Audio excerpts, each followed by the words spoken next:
everybody, it's Dave here, and Darren over there. We're your two old bloggers, been commenting publicly on your Minnesota Vikings for over 2 decades apiece.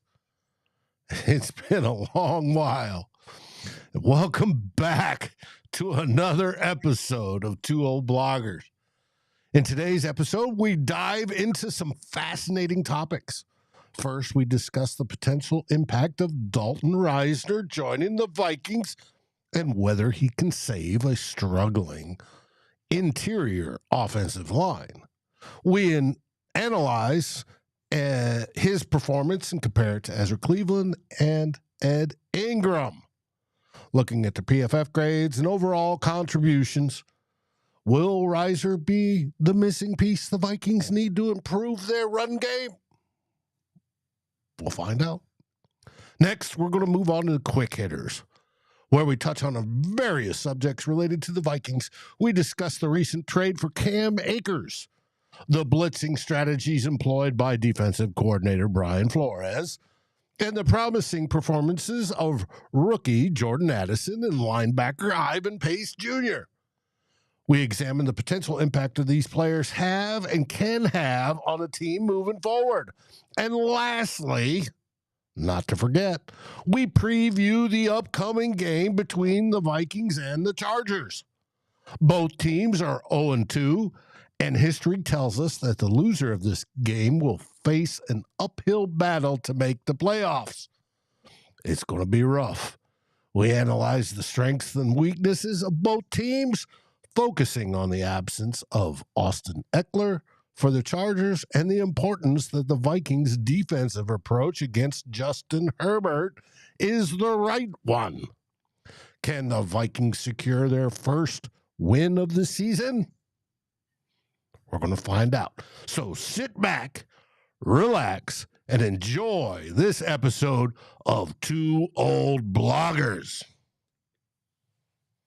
And I should have known better. Everybody in the chat's already seen this once this week. I got locate files. That's called production value, people. Production value. I will locate the file, and I'm sure it's the same for the rollout as soon as we get going. Now, let's rock!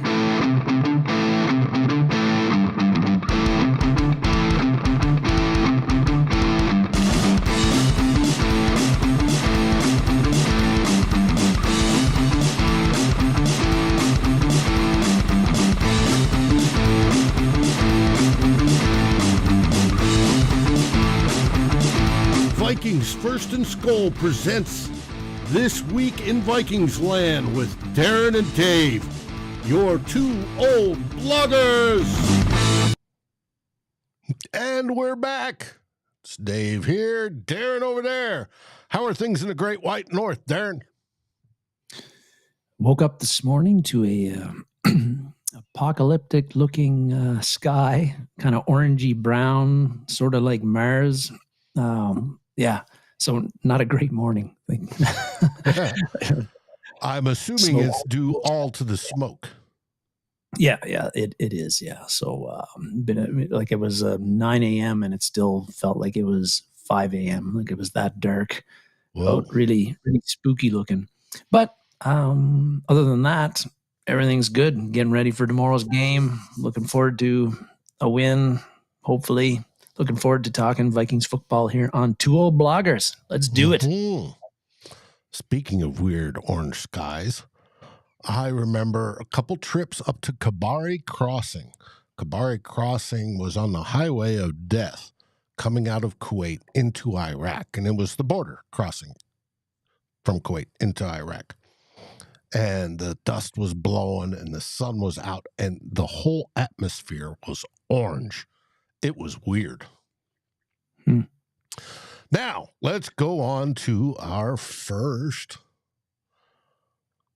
topic as we start.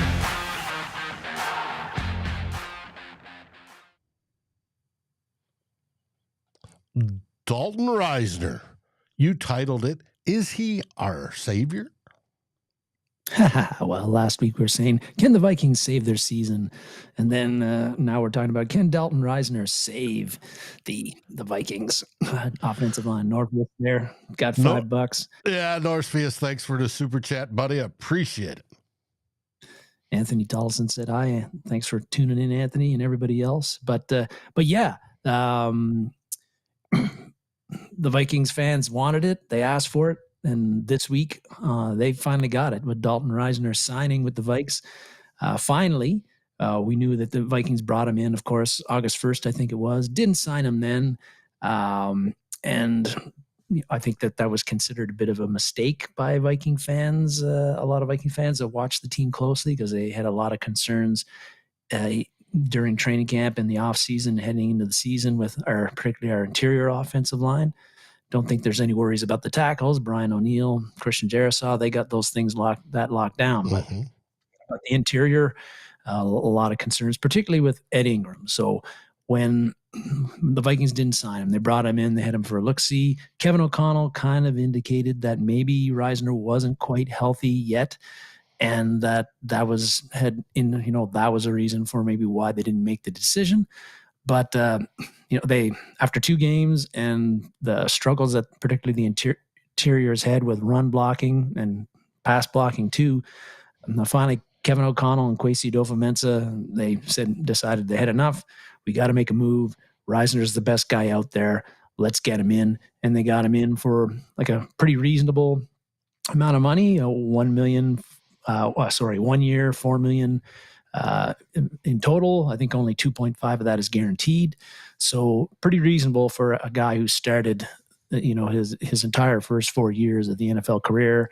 And I think it's a good pickup for the Vikings, something that probably they should have done, a month and a half ago.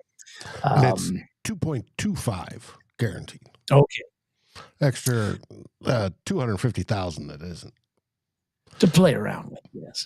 But $4 million is low-end starter money. Mm-hmm. Just for those that are curious, that's about what you'd pay for a low-end starter. So it's interesting. They brought him in. He's all excited about moving here, he and his wife. And we were like, wait a minute, it's just a 1-year deal. Why would you do that? Wonder if there's something behind this contract, right, if he performs. Yeah, he's got to perform first and show that he's worthwhile staying here long term. But first off, Ken Risner, is he an upgrade over the guards that we have, Ed Ingram and Ezra Cleveland? He sure is when it comes to Ed Ingram. In Ed Ingram's short 19-game NFL career, he's been one of the worst right guards in football. His PFF grade last year was 57, which is very poor, and actually was a little bit higher than I thought. This year, it's I think around 49, and through 2 games, he's really, really struggled with pass protection. And that's something Risner is pretty strong at. So Risner's grades. Didn't have a great PFF grade last year, was 61.1 or something. It's been as high as, I think, 68 in his career, and that was 2020. And a guy who's a better, by PFF grades, he's a better pass blocker than a run blocker. But, Ed Ingram, clearly an upgrade over Ed Ingram. Ezra Cleveland, that's a bit more of a debatable, if you believe the PFF grades, Dave. Ezra's grade in his first year, his rookie year in 2020 was, I think it was around 66 or so, moved up to about 68. Last year got over 70, which is pretty good. So he's shown in his 3 years with the Vikings that he's gradually improved his play a bit. Not huge leaps, but a little bit of improvement. Little bits here and there. This year his grade is lower. It's around 63. But again, only 2 games. But still, your Risner is a guy who certainly, compared to what we have on the interior right now, he's a welcome addition. Now, the question is, he's a left guard. We know Ezra Cleveland's a left guard. So what are the Vikings going to do? Like Aaron was talking about, what's his role?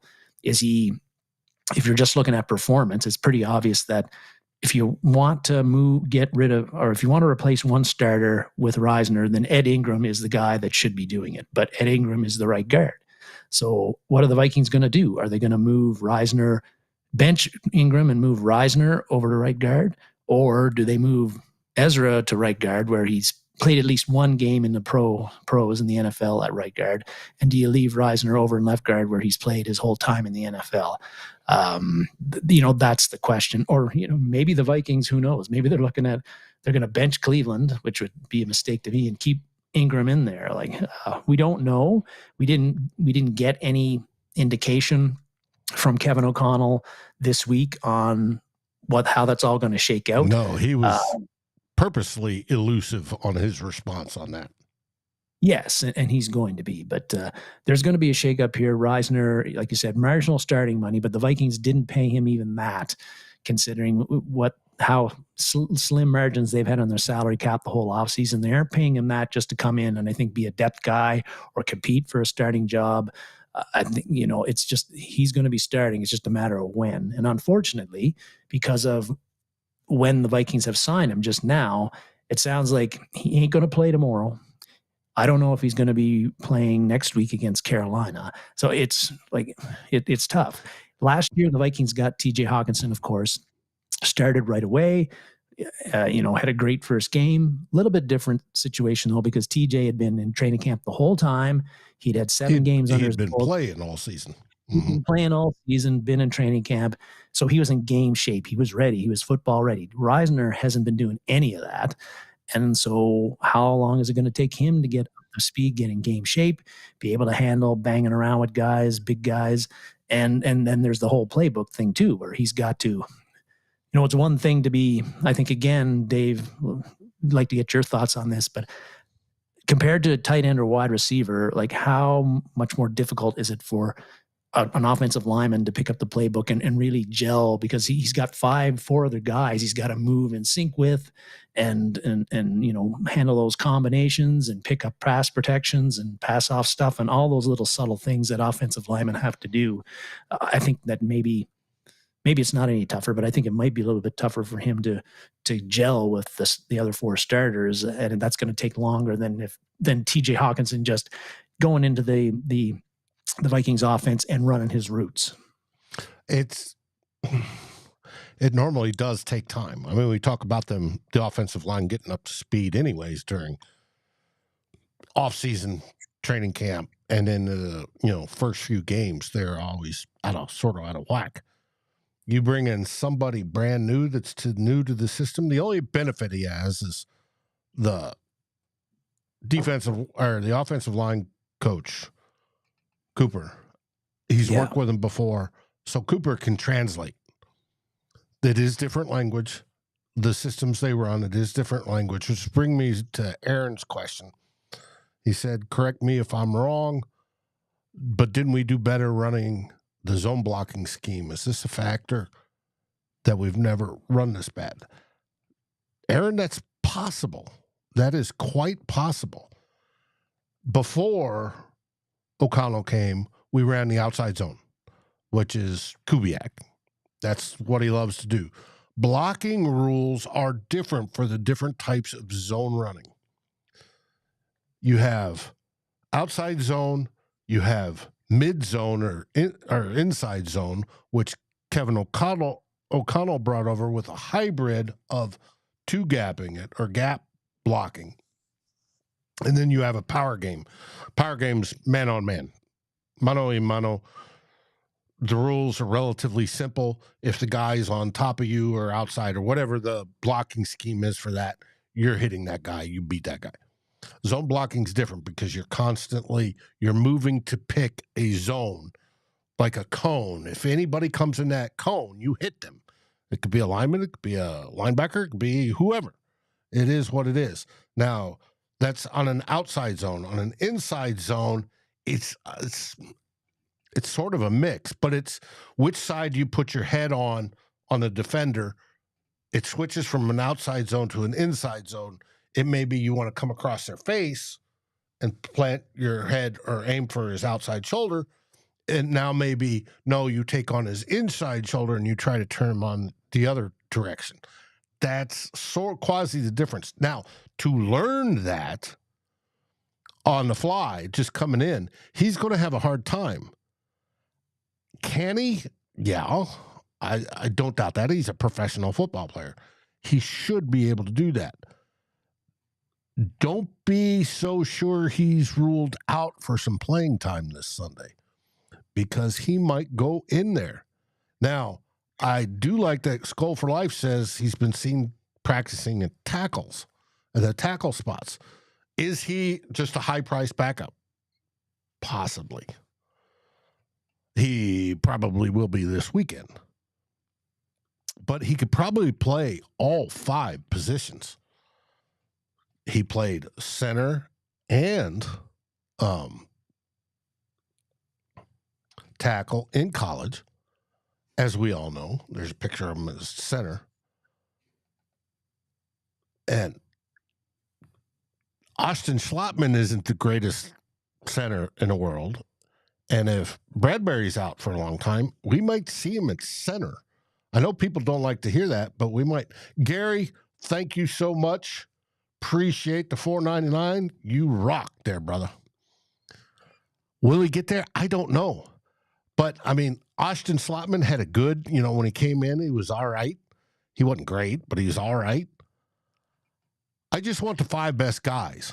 Justin puts it pretty well. 5 best guys. Now, the question is, how much moving do you want to do to get the 5 best guys out there? And how soon will it happen? I don't know, but we might see him get some snaps this weekend or tomorrow. I have no idea. Just none.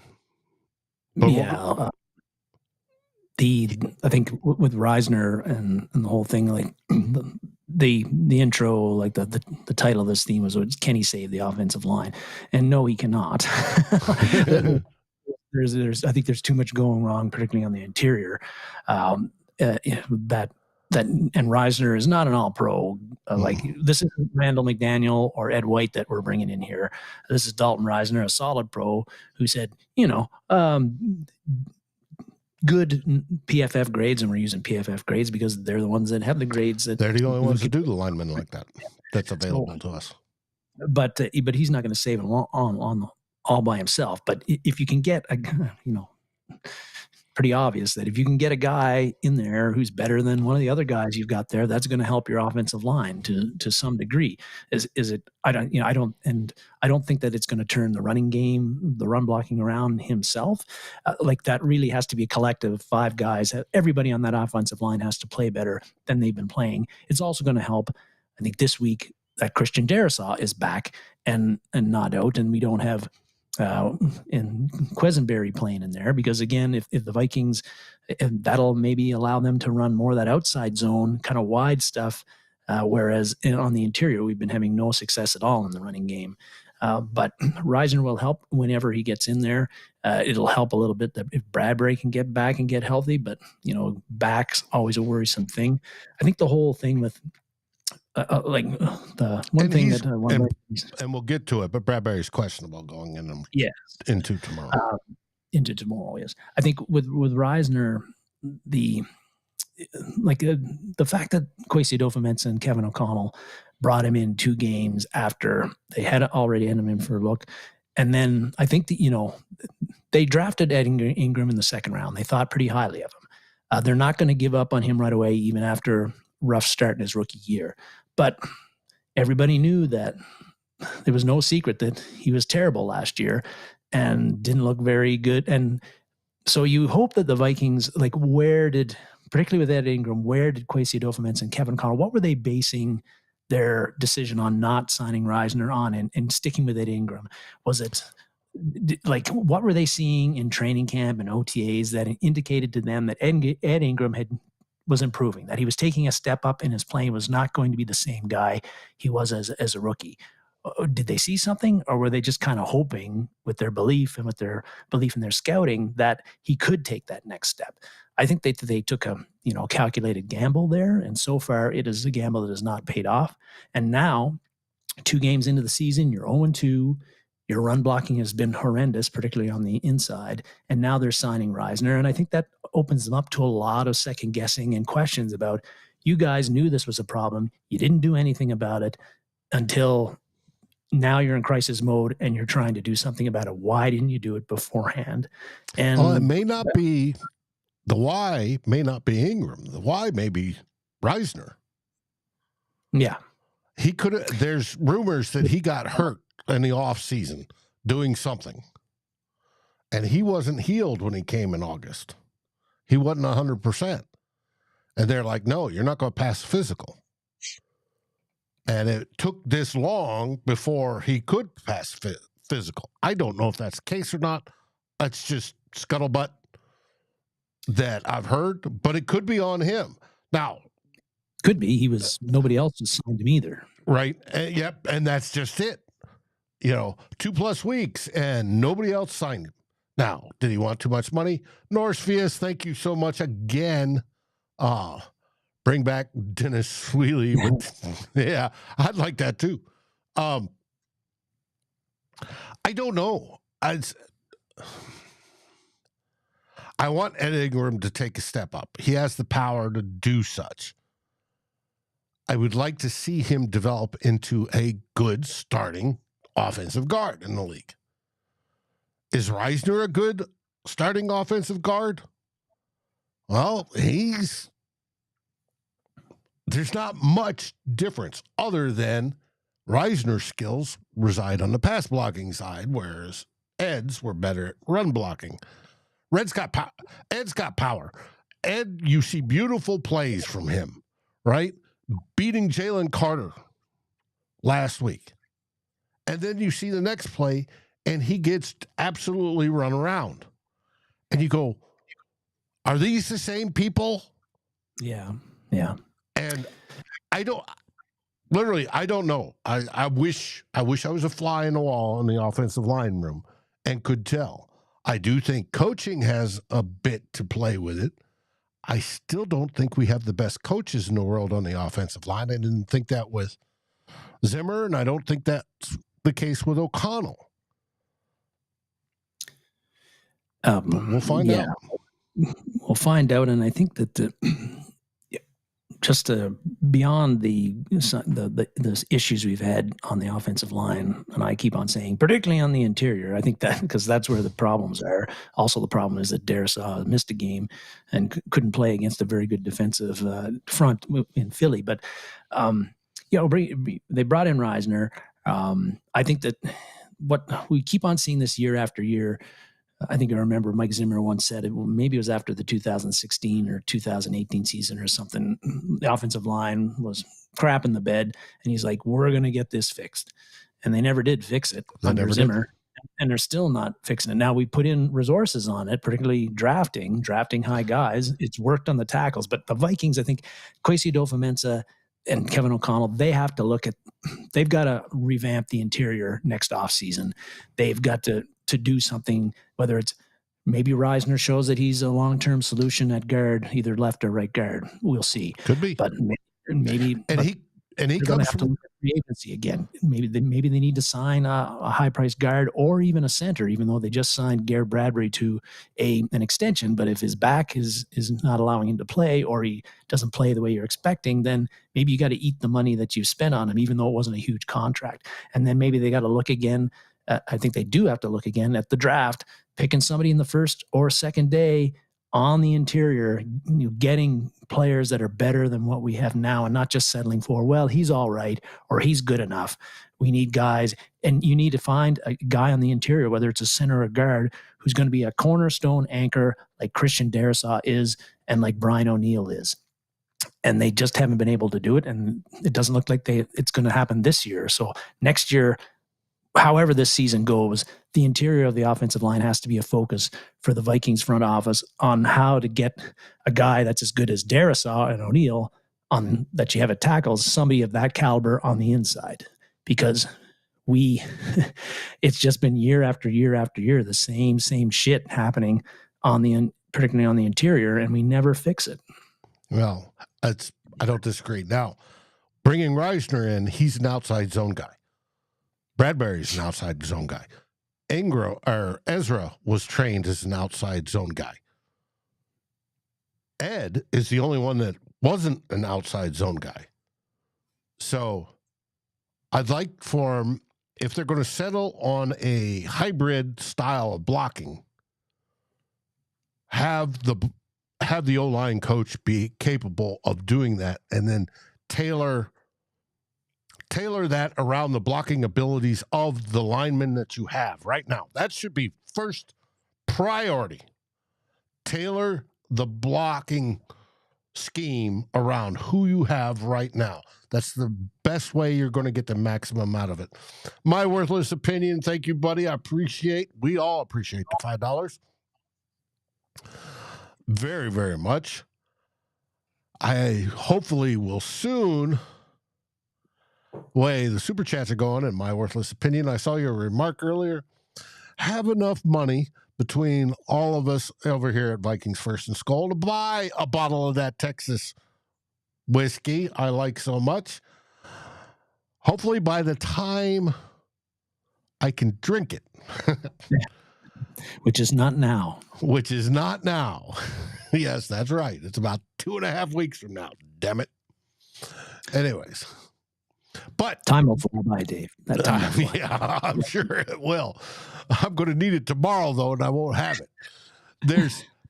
That's what they got to do. They got to maximize the blocking scheme to who they have, the personnel they have. That's going to be the best way to get the most out of these guys, period. And I would like to see it. I wanted to see that under Zimmer. I wanted to see it under. And the Kubiak offenses ran pretty well. Produced Kirk's best seasons. This offense under KOC ran well. Last year, I would consider not statistically Kirk's best season, but obviously mentally his best season. And it's his best season by win record. I want to see all that come together. And that's a coaching thing. They've got to figure that out. Because you only go to battle with who you've got, period. It's that simple. We don't have the money to go out and buy somebody off another team. And no other team's going to give them up because there's a shortage across the league. We again came out this week. Our offensive line ranked 10th in the league. 2 weeks in a row. So that should tell you. Now, we've seen some good teams with great offensive lines, right? Or very, very good offensive lines.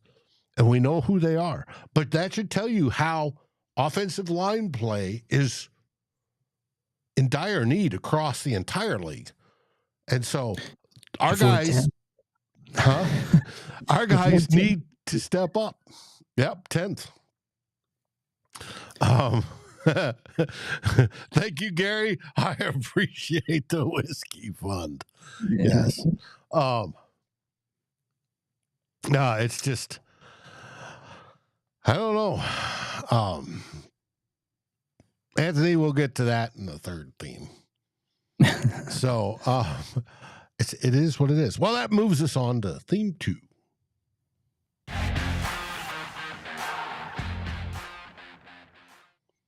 Quick hitters.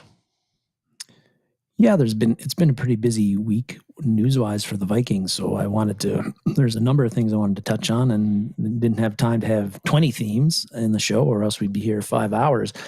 So nobody's going to stick around that long and listen to me talk for 5 hours about anything. So just wanted to get at some stuff quickly and just touch on some of those things that I noticed. And the first one is, again, busy week transaction-wise. Risner gets signed, and then the Vikings then made a trade. They traded for disgruntled Los Angeles Rams running back Cam Akers. So they got Cam Akers. They got him for practically nothing. And depending on how he produces, it will be for nothing. 500 total yards. That means he won't. The draft pick thing, David. That doesn't happen. I think we get him for nothing, like really nothing. Of course, in that case, if he doesn't meet those yardage standards, it means he will have done nothing for us also. So right, and it's a combined 500 yards from scrimmage is what he's got to meet for it to be a 2020 2026 sixth from us to us and get a 7th round back. Otherwise, there's no swapping picks. And 2026, if you're curious, is the absolute furthest they can go out legally in the NFL. Yeah, we're getting kind of like the NBA trades where they're trading first-round draft picks in like 2030. Now getting that, but we got Cam Akers. Good move, bad move for the Vikings. I think when you look at again the compensation, which is very little. I think the risk is which is very, very, very little, is worth the reward. When Akers coming out of Florida State, he was really, really highly thought of. He looked like he was going to be a really good pro his rookie year. Then of course he tears his Achilles, sits out a good portion of the year. Did manage to come back, played and was a part of the Rams Super Bowl team. But that Achilles, I think, talking to some people who've watched him for a while, they say that that seems to have robbed him of a little bit of explosiveness.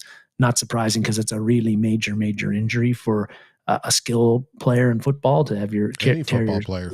Yeah. Yeah. And so there's that. But having said that, last year he ran for well over 780 yards, 4.2 yards per carry, only 180 carries. His PFF grade was 81.1, I believe, which is excellent for a running back. Mm-hmm. So he did well there. But, he was a bit of a problem child with LA and Sean McVay in his last year or two. The Rams last year, he wanted to get traded, made a trade request. They sat him out, and he didn't play for 3 games. They brought him back late in the year. So then they reportedly tried to trade him last year to give him a fresh start. Didn't work, but they did trade him this time. And he had his first game of the year. He was the starter for the Rams. He had a very Vikings 2023 running back stat where he had 22 carries and 29 yards. And then last week, he was no longer the starter, and that led to all of this. So, but I think, the previous year, last year, he finished the year with 300-yard games at the end of the season. So even with the Achilles tear, like, this guy's got some juice, and I think that he can help. I don't know what his role is going to be. It sounds like Kevin O'Connell was kind of like tamping down the enthusiasm and making it sound like Akers may not even dress tomorrow. I think that's what I got of the presser, but that's what I got. Yeah. So maybe he won't be in there, but he'll certainly be part of the running back committee after this week. And I'm pretty sure that Ty Chandler will no longer be the number 2 guy in a week's time. And we'll see if he supplants Alexander Madison, depending on how things go there. But Cam Akers, a nice pickup. We didn't give up anything for him, but I'm not expecting a lot out of him until the offensive line starts run blocking better. And that is where the Vikings running game, that's where it's going to go from terrible to respectable or tolerable. And Cam Akers, he's not here to block. Right. He's here to run the ball and catch the ball, and he needs holes to run through. And we have seen, there was a stat that went around where, Vikings running backs, everybody's on Alexander Madison right now. Not everybody, but a lot of people are like, yeah, this guy's terrible. Why'd we get rid of Cook? He can't do the job, et cetera, et cetera, et cetera. Look at his stats. But there was a stat that he is getting yards per, his yards before contact is 0.95 yards right now. The league average is 2. So he is getting met by tacklers and multiple tacklers much earlier than most running backs in the NFL are. You can only break so many tackles, Dave. You need holes to run through, and I'm not seeing very many of them for Alexander Madison or Ty Chandler or anybody else to run through right now. And Cam Akers is going to face the same thing when he actually gets to play and gets some carries and gets on the field. So like the move, or don't mind the move, but I think, again, until the offensive line gets its act together on the run blocking, his impact on our offense is going to be minimal, as it will all of our running backs. If you had 2012 Adrian Peterson in our lineup right now, that may be different with primetime Adrian Peterson, But that was because he was a beast. But you've got to open up some holes. Yes, you do. And there have not been many opened up so far. Mm-hmm. So, but the trade was made, and it does help the depth a little bit. It does make me wonder a bit about Kenny Nwangwu and the fact that if they brought Akers in, like, does this mean Nwangwu is not coming back anytime soon or at all this season? I'm trying to remember what the corresponding move was. Yeah, it was Naylor to IR. Yeah, to IR. But I was wondering if it was, Nwangu's on there already. Yeah. And but it didn't. There was this move made me think it's not just we're worried about a running game in general move, but also Kenny's not going to be coming back, so we've got somebody who can, who can bring in and enhance the depth in the running back room. Because Kenny is not coming back for a while. That's just one thing that I thought of when we got Akers. But anyway, we got him, and we'll see what kind of impact he's going to have, if any. A lot of that's going to be dependent on what our offensive line does as far as open up even tiny creases for these guys, as opposed to what they've been doing lately, which has been nothing. Yep, I agree. Well, we'll find out. Your next short quick hitter is on this man. This man and his defensive philosophy. When he got hired as defensive coordinator, everybody, I think a lot of Viking fans, you and me both, hooray, damn it, we got rid of Donachelle, and we got a guy who's going to be aggressive and do something completely different on defense for the Vikings, and we need that. And Bill Barnwell from ESPN wrote a little story about teams that are going 0-2 and what their chances were of turning the season around. And he had a little interesting nugget in there about Flores. Of course, we expected there'd be a lot of blitzing with Flores as the defensive coordinator, and that has turned out to be the case. On opposing teams' dropbacks so far in 2 games, he's blitzed 49% of the time on that. Last year, under Ed Donatel, on opposing team dropbacks, we only blitzed 22% of the time. So a huge difference there with Flores expected. And that's a lot, even when you look at the whole league, because last year the Giants were the only one on opponents' dropbacks who blitzed more than 37% of the time on those dropbacks. Right. So Brian Flores, as expected, has been bringing the heat with blitzes. To me, that's been a welcome change from Ed Donatel. It's pleasing to the eye to me. I prefer my defenses to dictate pace of the game and be do aggressive. And be aggressive and do things on their terms, as opposed to sitting back and letting the offense do things on their pace and their terms. So that's good. The only thing about it is that so far through 2 games, it hasn't been, at least if you look at passing stats of Baker Mayfield and Jalen Hurts, it hasn't worked all that well.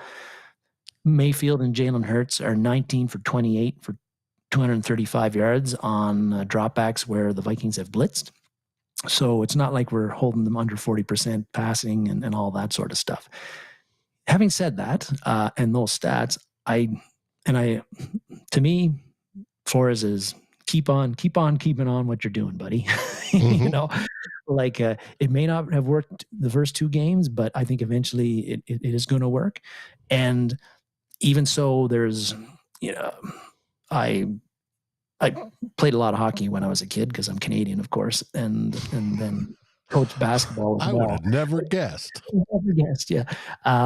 But when you listen to coaches talk about defense in hockey or defense in basketball, they talk a lot about how you want the defense to take away time and space from the offensive player in those sports.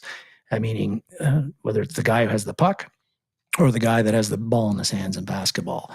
And I think the same thing applies when you're going after a quarterback throwing the ball. You want to take away the time they have to throw and the space they have to throw, so they can't step into their throws and use the nice arm motion that'll make that ball go up crisply and throw 20-yard dart somewhere to a wide receiver. And that is what blitzing should accomplish for you. And again, I like my defenses to dictate the pace and the style of play. I want them giving opposing quarterbacks a lot to think about at the line of scrimmage, and opposing quarterbacks to wonder, where is Flores sending guys, and where are they coming from, and who are they sending at me? So even though it hasn't worked in 2 games, I think they still got to go with this philosophy. And Brian Flores has shown that throughout his career that he's going to bring the heat. I don't think this is going to change, and I don't think it should change, even if the results haven't been what maybe we would like them to be in the first 2 games. Got to stick with it. If that's your philosophy, and it is, stick with it. The team will get better at it, and we'll get some of that success that we've been looking for. I think also we've been low with the blitzing. The percentage of sacks we've been getting has been lower than normal.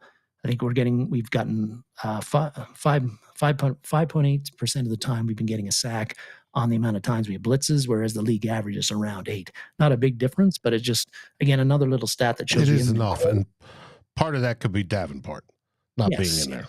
So, and again, as you said many times before, Dave, sacks don't tell the whole story. Pressures are just as important as sacks a lot of times too on your back. Oh yes. And playing this style, I think, will do well against the Chargers tomorrow. That brings us to the next quick hitter. The guys that are doing good. We're sitting here slamming everybody week after week. They suck. Why did they do that? Why can't they be better? Why didn't we sign this guy? Why didn't we sign that guy? And for the person who asked, I think it was Roscoe, why didn't we sign Tomlinson? We got priced out of it. He just got paid a boatload ton more. So we didn't have the money at the time. Simple as that. Not. But yes, I felt last week that our themes were very, not very positive about the Vikings. And again, we're 0-2, so what's there to really brag about? But there are some good things happening. I wanted to talk individually as well, and I wanted to talk about those. And one of them is Jordan Addison. Last week, I was complaining about Kwesi Adofo-Mensah's drafting, but Jordan Addison has been a bright spot for this team. The stats aren't eye-popping, 7 catches, but 133 yards on those 7 catches. He's averaging 19 yards per catch.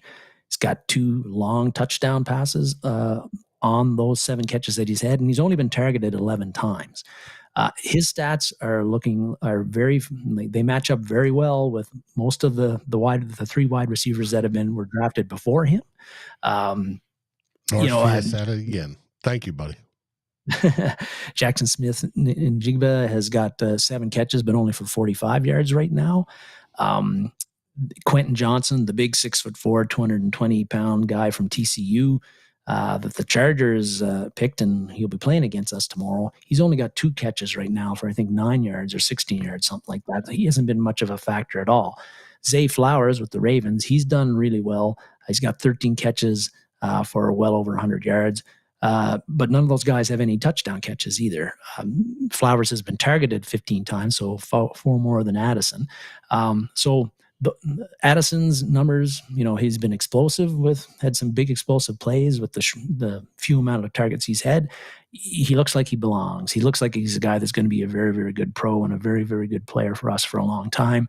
And so wanted to recognize that. Don't have any grades for him, but I think that his role in the offense is going to continue to grow, maybe at the expense of KJ Osborne. And we also got to remember that some of those lack of targets have come because our offense has lost the ball on turnovers a lot. We've had 7 fumbles, 1 that got taken wasn't accepted because of a penalty, but 6 fumbles, and 1 of them was a punt return. But those are offensive plays, snaps that are being taken away from the Vikings offense because we fumbled the ball and lost it. And those are potential targets that Jordan Addison has not had as a result. So as the season goes on, I think his numbers are going to continue to grow. His role is going to continue to grow. He's not he hasn't got the role that the Rams rookie Nakua has so far, but the Rams don't really have anybody else to throw the ball to over there.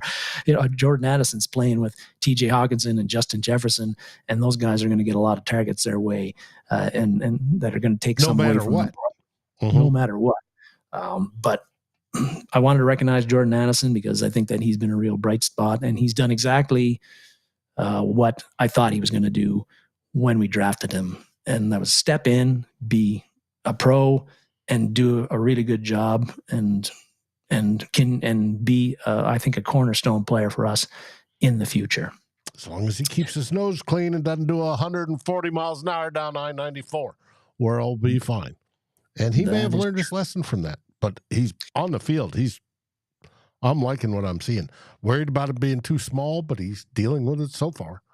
So hey, just don't get hit. Yeah, that works. It's one of those things. But the next guy you wanted to talk about was the man that took over the number 40, Ivan Pace Jr. Yes, and Ivan Pace Jr. Didn't get drafted, but is a rookie nonetheless. So Kwesi Adofo-Mensah got a very nice pickup here in Ivan Pace Jr. And another guy who's, I think that everybody, I think, has been, I haven't seen a Vikings fan yet who's been displeased with how he's played. But if you think that if the eye test, if you think that he's played really well, all you got to do, PFF grades also agree that he's been very, very good in the first while. He's got a PFF grade well over 80 right now. He's the 4th highest ranked rookie by their grades in the NFL right now. And his pass rush grades are like 91.9, I think, by PFF, which is super duper good.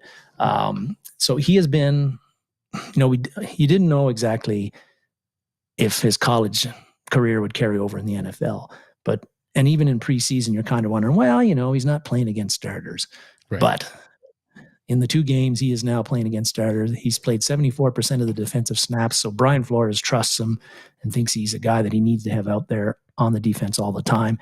And I just continually he's undersized. The Vikings are going to have to, and you saw that impacted him a bit in the Philly game. He kind of got washed out on blocks, got run over a little bit, and that was one of the reasons he didn't get drafted, was because of his size. Probably the main reason he didn't get drafted is because of his size. But I think all the other things he does well, just the way he kind of slithers and gets through, hits spaces quickly, the way he can change direction so quickly, his hunger and his drive to make a tackle and not give up on a play. And man, for a guy who's, now I know 230 pounds for somebody my size is a big guy, but in the NFL, it's not that big. There's safeties that are that big. But man, Dave, I don't know. I'm sure you feel the same way. But the power and the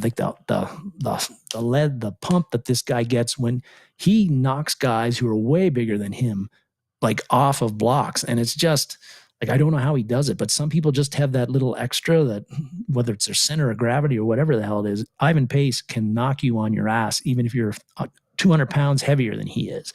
And it's just so impressive to watch him play and so fun to watch him play, even when he's making some mistakes. And if he can improve his pass coverage a little bit, it's probably never going to be a big strength of his, but and I think he will as he gets more acclimated to the NFL game.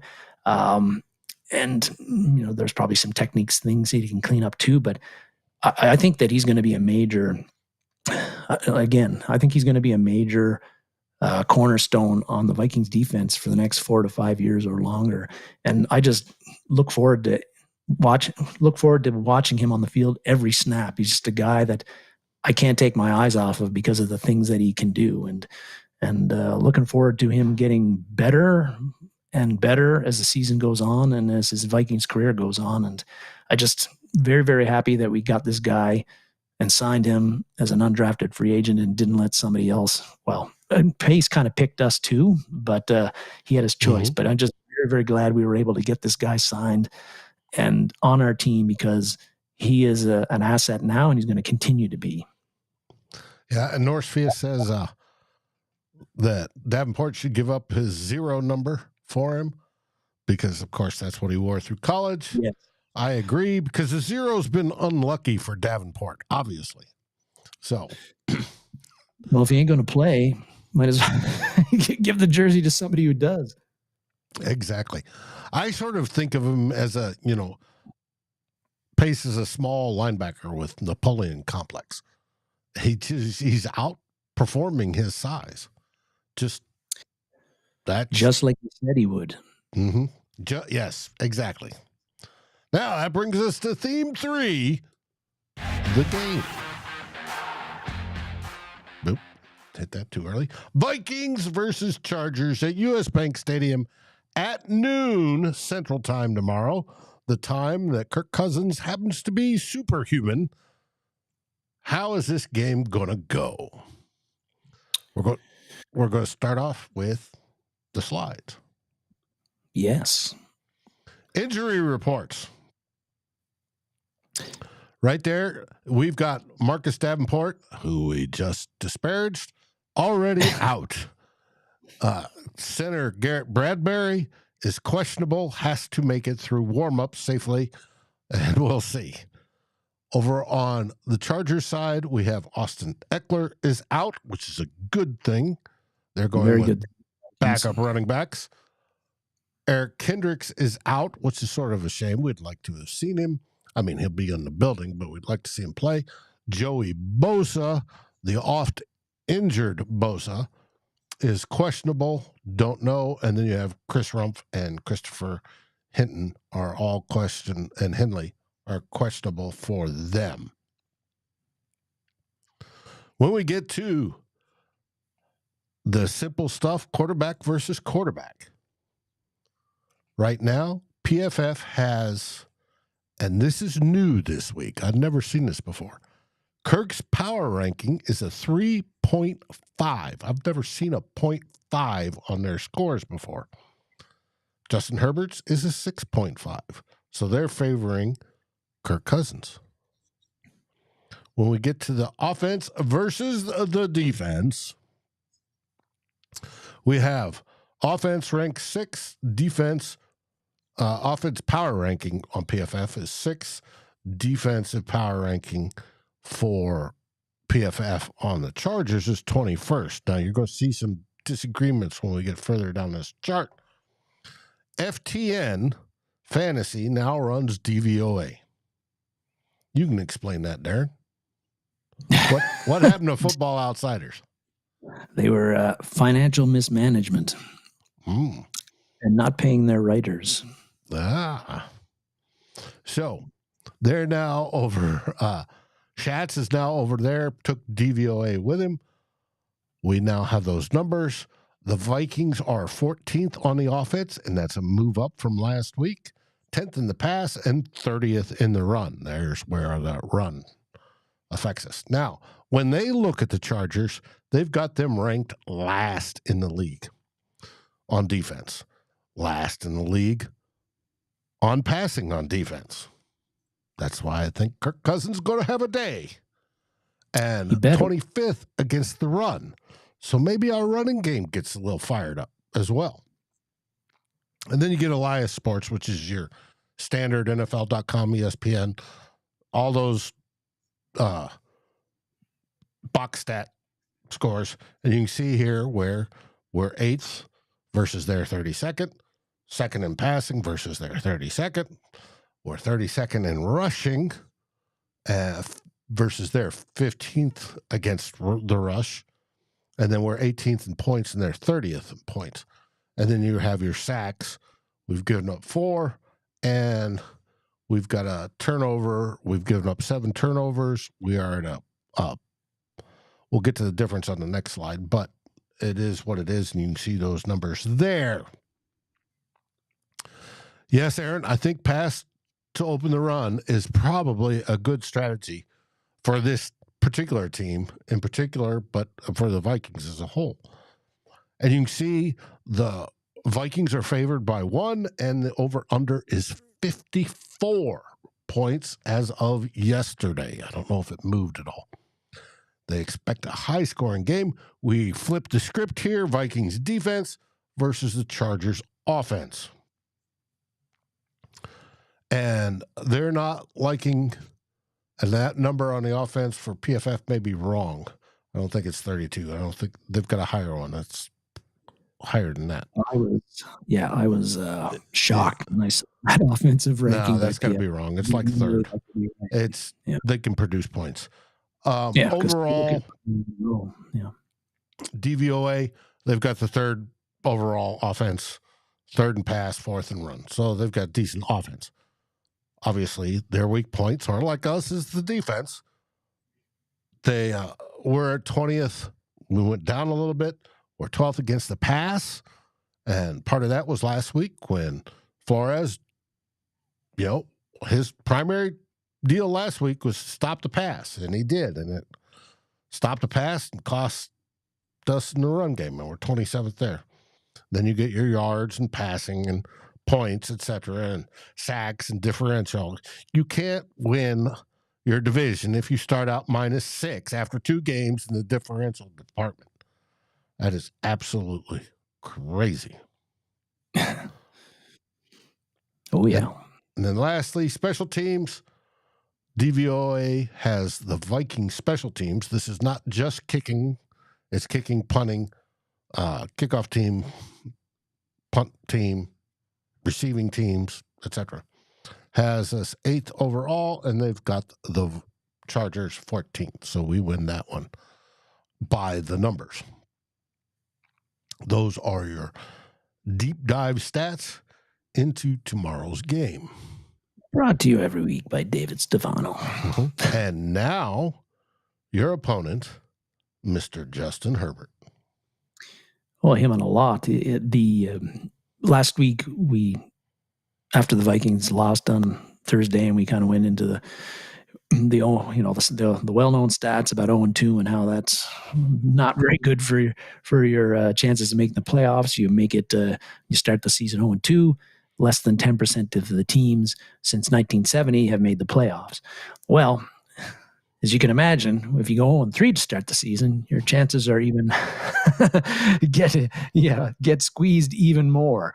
The only team no team has started the season 0-3 and made the playoff since 2018. The Houston Texans did it that year, and about 3% of teams make the playoffs. Just make the playoffs if you go 0-3. So Chargers, Vikings, both 0-2. Whoever loses the game tomorrow, they might as well start draft, mock drafts. Looking at mock drafts. Start running all the scenarios, all the numbers. You might as well start looking at your salary cap, what you can do to shave to get as much as you can, and look at your free agent needs, because your season is probably done. Hate to break it to everybody, and that maybe you're not optimistic, but the historical stats are pretty clear. 0-3, you're not making the playoffs. Well, and in the case of the Chargers, they may be looking for a new coach if they start 0-3, because he's feeling the heat. And I'm not surprising. Of course, the Chargers, this is a team they should be coming in this game like us pretty pissed, because they could very well be 2-0. The first game, They played the Dolphins, and they had a 4-point lead with less than 4 minutes left in the game. They let the Dolphins go down the field, score a touchdown.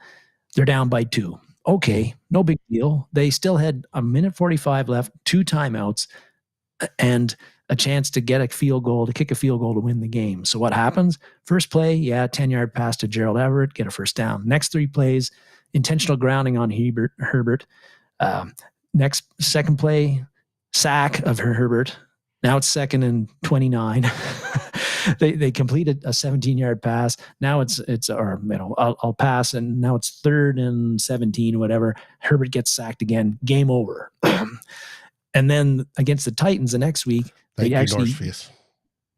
Titans last week, the Chargers, they actually do get the last drive of the game. They do manage to drive down the field, kick a field goal to take it into overtime, and to tie it and take it into overtime. Then they win the coin toss. So they got the ball, chance to get at least kick a field goal, game away. They go 3 and out, and then they never get the ball back, and the Titans kick a field goal to win the game. So, and this is a Chargers team that, of course, they had that big, humongous lead against the Jaguars in the wild card game last year and lost it and lost the game. And this just seems like a team that's got some talent like the Vikings, but there's something missing with them under Brandon Staley. And like I said, Staley is under a lot of heat because he came in as the defensive guru, a lot of hope.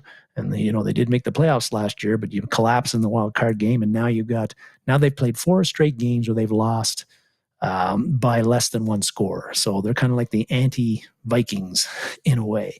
But I was really hoping they'd beat the Titans last week, because I hate playing a team that's 0-2 and looking for a win. Right, because they're going to be desperate. They're going to be desperate. I wanted us to be desperate and them to be maybe not as desperate. But it's not. But a big plus for the Vikings, you showed it in the injuries. Austin Eckler is not playing tomorrow. And Austin Eckler is a hell of a football player. I think everybody can agree with that. Last year, 985 yards, I think, 107 catches, and he had scored 18 touchdowns. That's a lot of touchdowns, Dave. And in that game, the first game against Miami, where the Chargers ran the ball like well over 200 yards, Eckler had 16 carries for 116, 117 yards, scored a touchdown there. Last week, without him, the Chargers really struggled to run the ball. And Eckler is just a huge part of this team and their offense. And without him, it's a lesser offense. It's just got to be. And if you're Brian Flores, after you just got your asshole ripped by the Eagles in the run game last week, you got to be very, very happy that you're not facing Austin Eckler, dealing with him coming out of the backfield, dealing with him scooting. He's only like 5'3", half. So he's hard to see. On the big offensive line. He's very fast. He's very quick. He's just an excellent player. And the Vikings not having to deal with him is a huge, huge plus for us. And again, Brian Flores, maybe we're just weak as a run defense overall, but I'd rather test that out with Joshua Kelly and Isaiah Spiller and the Bolden guy as the running backs than Austin Eckler. So Eckler not being in the game is a huge plus for the Vikings and is going to benefit our defense quite a bit. Now, the Chargers still got Herbert. He's a great quarterback, mobile, got a bazooka for an arm, all those things, can fit the ball into tight windows. He's played pretty well in the first 2 games. He's got Keenan Allen, who's a pro, over 30 years old, but still getting it done, can still catch 8 to 10 passes every game in his sleep. Mike Williams is like a big 6'4", 220, 225-pound guy who's also really good when he's healthy. He's going to be a problem for our smaller defensive backs to deal with. So they're going to pass the ball. They're going to get some of that stuff. But defensively... thinking the same thing. Yeah, but defensively, again... big thing, and the Vikings certainly weren't able to do it after the first quarter against Philly and in the second half against Tampa Bay. But I say it often is like, you got to win on first down in the early downs, first and second downs. You got to create consistently some negative plays for the offense for the Chargers. Or very minimal gains of 1 or 2 or 3 yards. Then you've got the ability on second and third down to do whatever you want to do, and particularly on the blitz, and get creative that way. If Herbert or any offense is looking at 2nd and 4 or 3rd and 2 or 3rd and 1, all like on and on and on, they're going to have success and they're going to move the ball against us, and we cannot allow that to happen. And again, with the blitzing, Brian Flores, keep on keeping on, keep bringing the heat. I want you to continue to dictate the speed of the game. You play the game on your terms. You force the offense to adjust to what you're doing, and get Justin Herbert every snap. Make it difficult for him. Make him see ghosts. Make him be worried about, hey, where you're coming from, who's coming. Dictate the play, be aggressive, keep doing that, and see what happens. Sure, we're going to give up an explosive play or two. I'm okay with that if we're creating negative plays and bad throws and sacking Herbert a few extra times. Let's get him causing turnovers, causing chaos, causing confusion at the line of scrimmage on the offense. If we can do that, then that's a big plus and a big step to us keeping the Chargers offense, which is pretty good, from scoring those 30 to 34 points that teams expect them to score tomorrow. Mm-hmm. But again, a lot of it, I think, comes down to What do you do on first down? What do you do on second down, right? Like, are you giving up 6 or 7 yards on first down like we were against the Eagles? No problem. Or are you, winning that line of scrimmage? And Darren says Chargers are not the Eagles. They are not. They are not the Eagles, and that's a plus too. But it'll be interesting to see how Flores, like with the personnel that he uses, because against Eagles, he looks like he's favoring the more lighter defenses, the 3-3-5 base, to stop the pass, which makes a lot of sense because our secondary is a bit inexperienced, and it was a big problem last year. But maybe after the Philly game, the Chargers don't have the offensive line that Philly has, and with Eckler out, not as much of a running threat you would think, compared to having to deal with the Eagles running attack, and it seems like they can put anybody in there and they're productive. But maybe Jalen Roy gets dressed tomorrow. I hope so. I hope so. Maybe they look at giving him some snaps instead of Dean Lowry or Jonathan Bullard. Maybe Kyrie's Tonga plays a bit more and gives Harrison Phillips a bit of a blow, because Phillips is playing a lot of snaps, and I'm concerned that when the game keeps on going on, that he's getting wore down. He's doing well plugging up the middle a lot of times, but if you're playing 50, 60 snaps or 40, 50 snaps a game, and last year he wasn't playing quite that many, and he's a big guy, I don't know if he can hold up for that amount of snaps. And he's not a true nose tackle. He's not that big. Yeah. So, yeah, I wonder too. I wanted to address, Justin, Norsefius is correct. Both Kirk Cousins and Danielle Hunter have no trade clauses. When Danielle Hunter's contract got reworked at the end of training camp, they put that in there. So both of them would have to waive their no trade clause, which means they get to pick on a yay or nay if the Vikings ever wanted to trade them this season. Let's the Chargers offense versus our defense look at things on the, flip it around, the Vikings offense versus the Chargers defense. Really big, really important that Christian Darrisaw is going to be playing in this game, and I hope that his ankle doesn't bother him and that he can play the whole game and not have to go out Friday, which is just a walk. Yeah, which is very encouraging, but it doesn't mean he won't aggravate it during the game and then have to go out. Ankles, as you know, Dave, are very tricky, and Davenport. yeah, and for a big guy, a big lineman, it seems like it's very easy for them to re-injure those kind of lower extremity type injuries. So very important that he's in there, because we're facing Joey Bosa. He's a little bit nicked up. Khalil Mack is not 27-year-old Khalil Mack anymore. He's 32 Khalil Mack, but he's still Khalil Mack, and he's still a guy you have to account for, and not feeling good about David Quisenberry on those guys compared to Christian Darrisaw on those guys. So Darrisaw coming back, I think, is a big plus for the pass protection for us, as well as in the run game too. And it's great to have him back. And again, hopefully he can play the whole game and not have any issues with the ankle. I still don't think the running game is going to be, I think we won't be as abysmal as we've been, because the Chargers have had trouble stopping the run, as the stats point out, not as much as stopping the pass, however.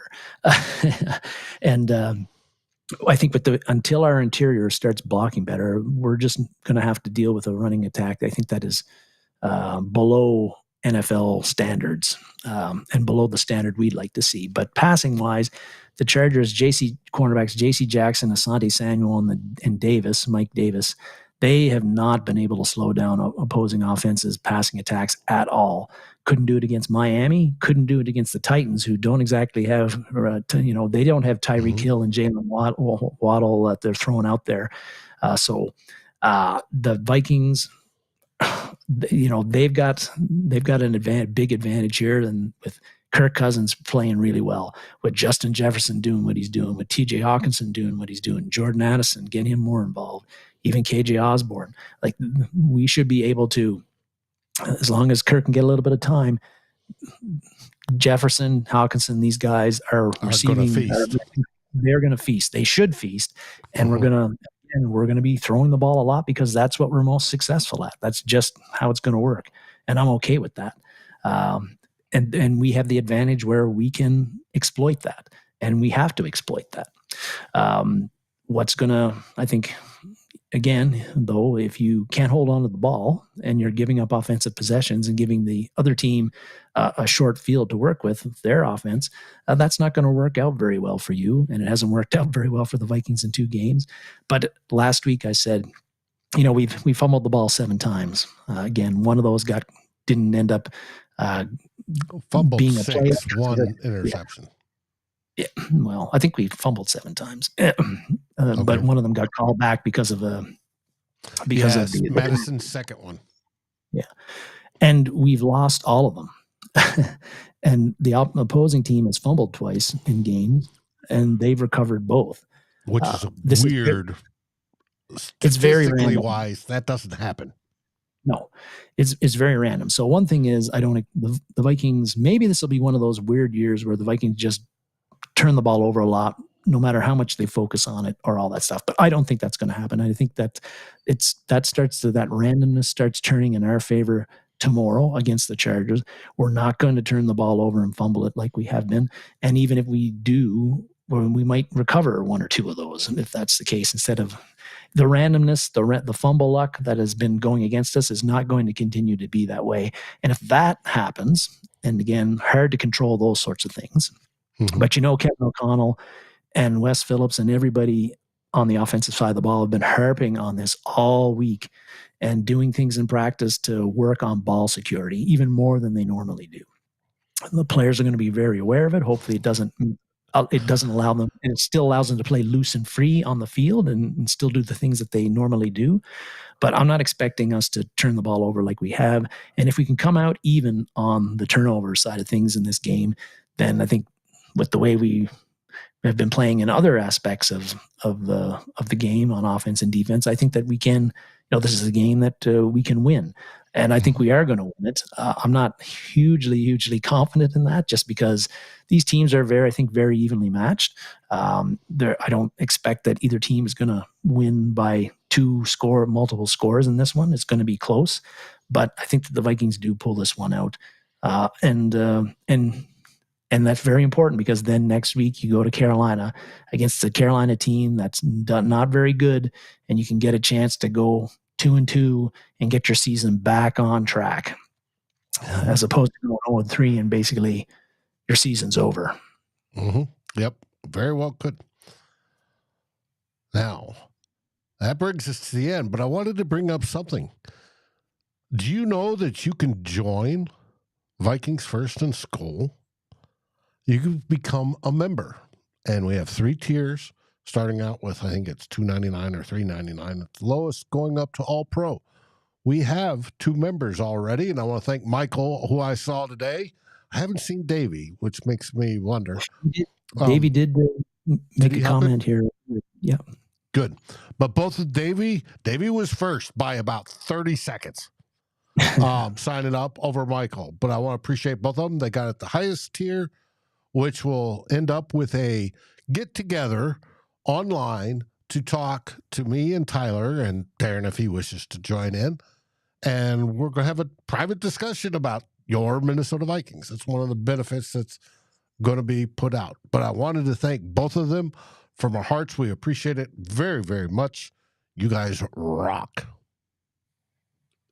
Thank you for your patronage. Mm-hmm. And with that, we're at the end of the show. Any last words, everybody? Well, just the last words of really, really, really, really hoping the Vikings can hold on to the ball tomorrow. They've got other problems besides the turnovers, and I don't think that's the sole reason that they have been losing games, but it's a large reason, and it sure would be helpful if we had 0 turnovers tomorrow. I'd really like to see that, because if you, on the other side of things, like that other thing that always bugs the crap out of fans is when your team gets a lot of needless penalties. We actually haven't been doing that in the first 2 games. Pretty penalty free. But there was some in the first game. But I think it was only 4 or 5 in total. Yeah. Clean them up. Clean them up. play better. But the turnovers, wow. It's just like, seems every and they're happening at the worst possible times they could be happening. KOC said they bought everything off the internet. Yeah. That could help them with the fumbles. Mm-hmm. And of course, everybody's mind went to all sorts of stuff. I can see him running with a football that's yeah. But we'll find out. Justin posted here. He wants to remind everybody that he goes live tomorrow at 11 before the game for his quick pregame roundup with the latest information, who's in, who's out, all that sort of stuff.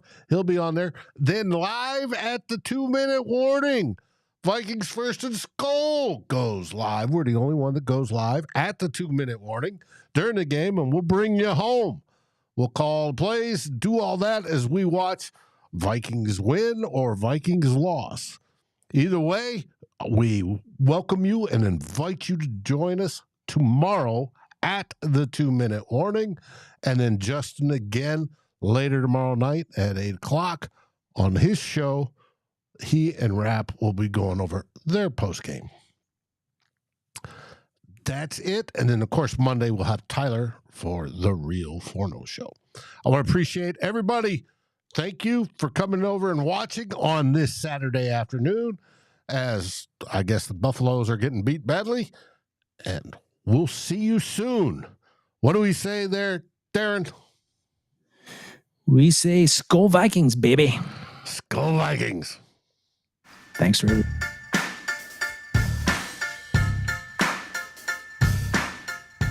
Like, subscribe, and ring the bell, and rate us on your favorite podcast aggregator. Darren and Dave, thank you for watching this episode of Two Old Bloggers. We look forward to seeing you on every show on the new Vikings First and SKOL. You can find our podcasts as part of the Fans First Sports Network. Sports takes for the fan, from the fan. SKOL, everybody!